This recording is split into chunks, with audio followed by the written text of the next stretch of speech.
KYW Newsradio. Original podcasts. This is KYW Newsradio In Depth. I'm Matt Leon. So how will a Joe Biden administration work with Congress? Of course, the level of polarization in this country is still incredibly high, but Joe Biden also has relationships in Congress due to his years as a senator from Delaware. Now, we wanted to take a look into this, so we reached out to Dr. Bill Rosenberg. He is a professor of political science at Drexel University. Give a listen. So as we are transitioning eventually into a Joe Biden, Kamala Harris administration, what are your hopes? What do you think the relationship between the president-elect and Congress will be? Well, I think when we think about this relationship, it is still a little bit difficult to sort it all out, because one of the major impacts is going to be what happens to the two senatorial races that are going to occur as runoffs in January. If those seats both went to the Democrats, then I think the relationship between the Congress and the president is going to be different than if only one or if none of them went. Because if the Democrats are unable to elect the two candidates, then Mitch McConnell will retain his role as Senate Majority Leader. And then we'll find basically probably a similar situation that we saw in 2008, with Mitch McConnell basically pledging to not let anything go through that he didn't like with Barack Obama. So that sets up a very contentious situation. If it is a situation where only one of the seats are gained, perhaps you might see from time to time some defections across party lines, particularly on non-central points. And ultimately, we have to recognize that if it does become a 50-50 Senate, then the tie goes to the Biden administration because Kamala Harris can break the tie. Does the fact that Joe Biden's roots are in the Senate and the longstanding relationships he has there, does that buy any goodwill, any tie goes to the runner, or as you said with Mitch McConnell, does it not really matter? It's just kind of the raw power and, it is what it is. Well, I would say that we're presently in a situation where we have hyperpolarization. And what we've seen over the last 20 to 30 years is basically the people in Congress, both the House and the Senate, that were more the moderates, the ones that were more in the middle, have gradually disappeared. And as a result, the Democrats are largely leaning pretty far to the left, and the Republicans are leaning pretty far to the right. Joe Biden, when he was in the Senate, had always had the reputation as being one of those moderates, the people in the middle that could work across the aisle with the Republicans. I think what he's going to face now is that there's not too many people that are going to be eager to work across the aisle, because what we've seen over the last 4 years is Donald Trump using the power of the majority in the Senate to be able to get all of his judges put onto the Supreme Court, as well as lower courts, and being able to pass a lot of legislation that was very much supported also by Mitch McConnell, such as the major tax cuts that have come about. There always, though, is this sense of personal affinity, so that Joe Biden, since he's been in the Senate since 1973, understands how the game is played. And also, we have to realize that Senator Kamala Harris, now Vice President-elect, has also been in the Senate. So they're both experienced senators and legislators. If we take a look back at the last couple of years, Donald Trump had no experience in government, had never been elected to any office.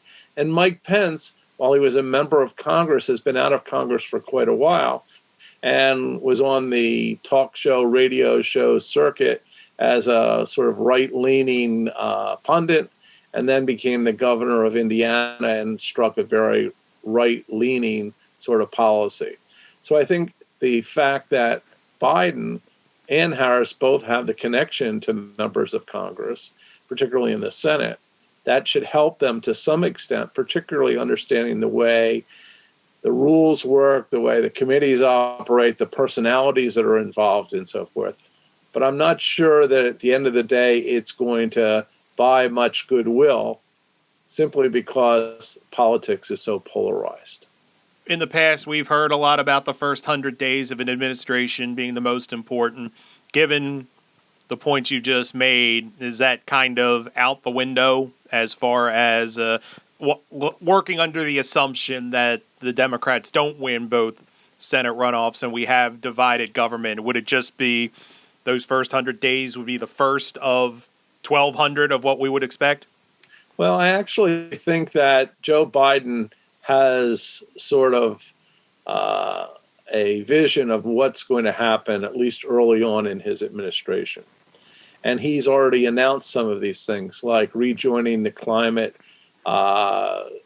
change initiative worldwide and seeking to re-engage with the Iran nuclear deal.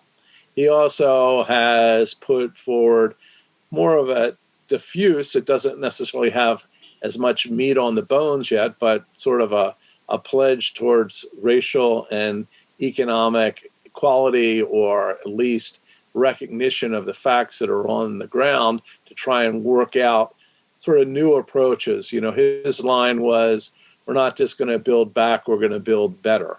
So he's been honing those types of concepts. And also he has another initiative, which, while rejoining the climate change issue internationally, his climate change policy program is not exactly what AOC and some of the more left-leaning members of Congress wanted. It has some of those elements. So we're going to have to see how the battle is fought not only with the Republicans in Congress, but between Democrats themselves. They're not all going to be on the same page.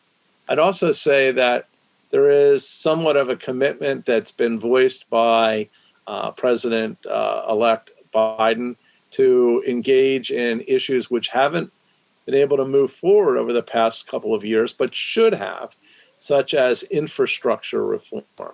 So infrastructure reform is something that both Democrats and Republicans like. There's a lot of jobs that can be granted. It rebuilds our bridges and our roads and so forth.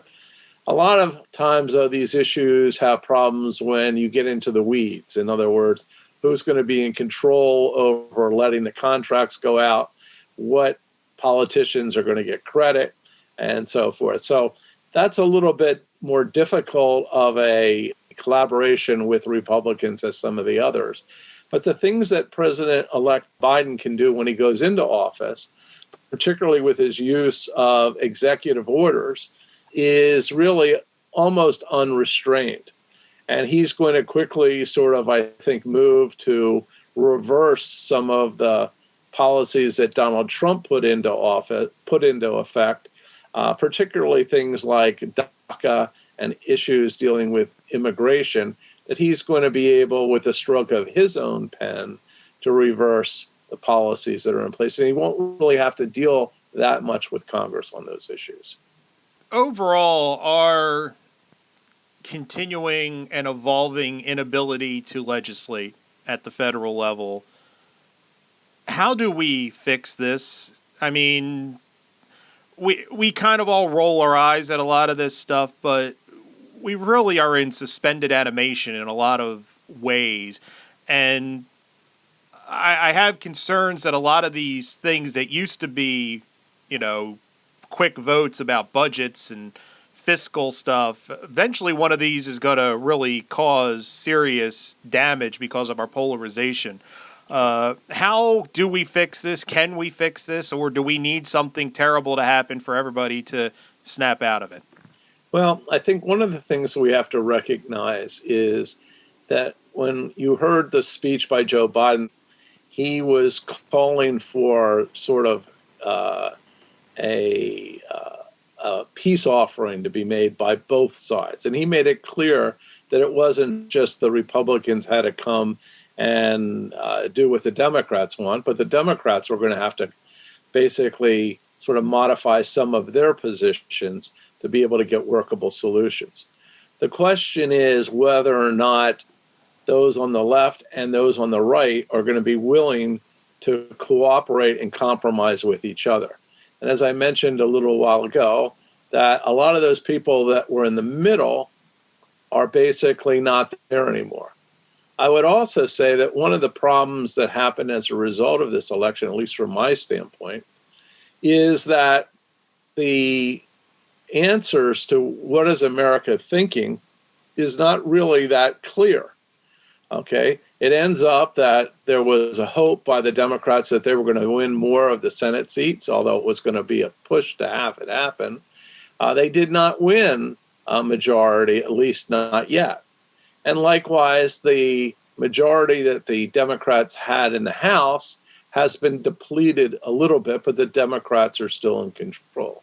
So there was not this blue wave that sort of just, sort of rose up against the period of Trump and McConnell and others.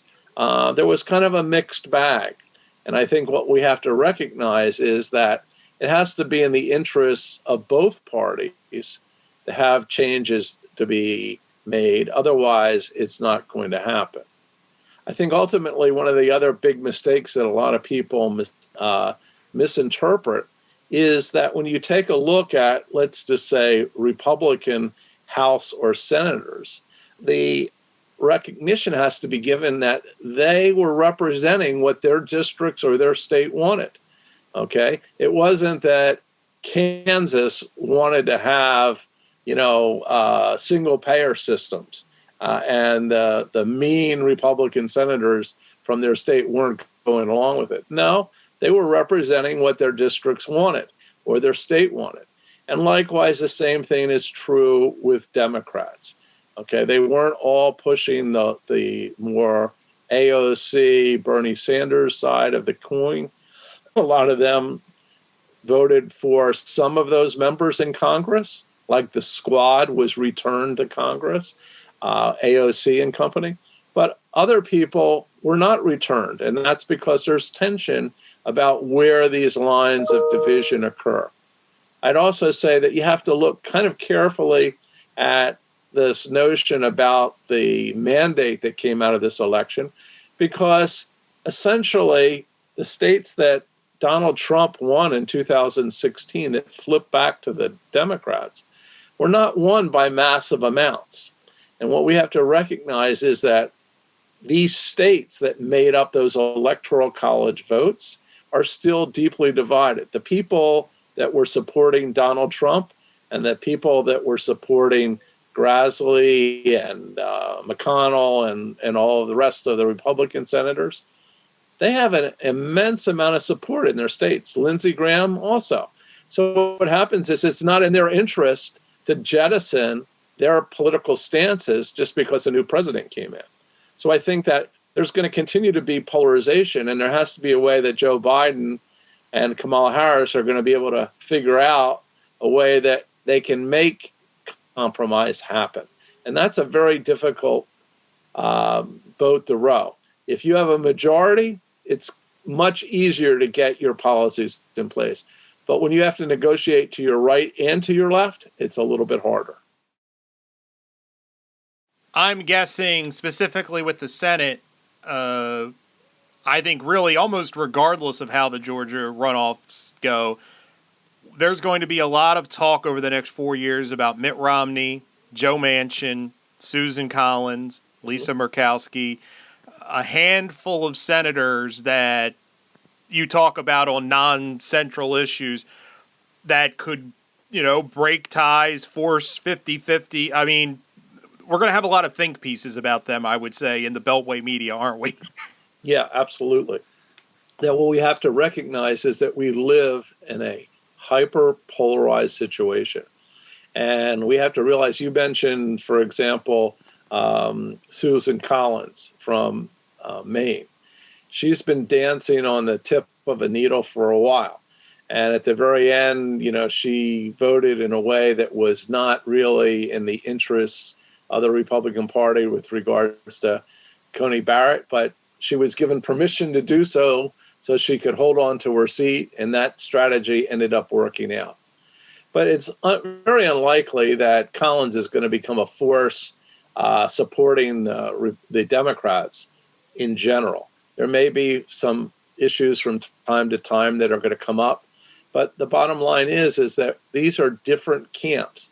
And what we have to recognize, I think also, is that everybody has this notion that the founding fathers were so wise, okay?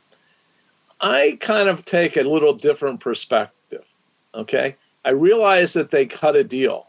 They made every state have 2 senators, and they based the House upon population. But the reality is that many states have very little people, okay? Yet they might have overrepresentation in, let's say, the House or the Senate because of that. You know, I work with a group called Draw the Lines in Pennsylvania, which is an anti-gerrymandering project. And it ends up that, you know, my students learn how each district has to be about 750,000 roughly people in a congressional district. And you can draw the lines in different ways to help one person get elected and another person not. But ultimately, each one of these congressional districts is exerting its will on its member of the House. And at the state level, each state's population is exerting its will upon its senators. There used to be this classic kind of concept in political science, which I'm not sure exactly how it would play out today, but I'll explain it very briefly, that there was a fellow by the name of Edmund Burke, who was a member of the British Parliament. And he was involved in a vote in which he personally thought he should vote one way, but his district wanted him to vote a different way. He made a calculation that he was going to do what he felt was right, even though his district didn't like it. Well, he voted the way he wanted, and he abruptly lost the next election and was never returned back to the British Parliament. What it does is it sets up members in legislative bodies to take on 3 roles. One is a trustee role where the legislature decides what's best overall, even if it's not necessarily best for their district. A second one is a delegate role where if the district is 51 to 49, they're going with the 51 regardless. And then the third role is the politico, the person that's going to look at what's best overall, what their district wants, and also what's best for them politically. And what you have in the House and what you have in the Senate is a combination of all 3 types of members. Some of them are trustee members, some of them are delegate members, and some of them are politico members. So as a result, they have different calculations on how they want to approach the different issues that are placed in front of them. That's it for this episode of KYW News Radio In Depth. You can listen and subscribe to the podcast on the radio.com app or wherever you listen to your favorite shows. I'm Matt Leon, and we'll have another episode out soon.